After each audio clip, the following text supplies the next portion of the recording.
Baahubali story కంటే graphics highlight. 3 ఏళ్ల పాటు కష్టపడి తీశారు. షూటింగ్ కంటే గ్రాఫిక్స్ కోసం పడిన కష్టం అంతా ఇంతా కాదు.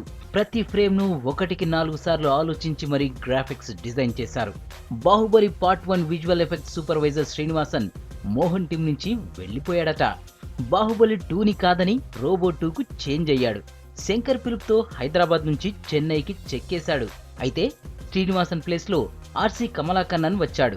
ఇతడు కూడా రాజమౌళికి దగ్గరివాడే. మగధీర, ఈగ సినిమాలకు విఎఫ్ఎక్స్ చేసింది కన్ననే.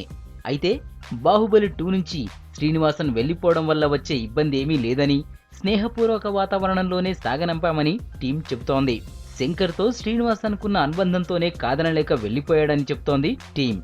ఏమైనా బాహుబలి 2 మధ్యలో విఎఫ్ఎక్స్ సూపర్వైజర్ మారటం మాత్రం ఫిలిం ఇండస్ట్రీలో చర్చనీయాంశమైంది.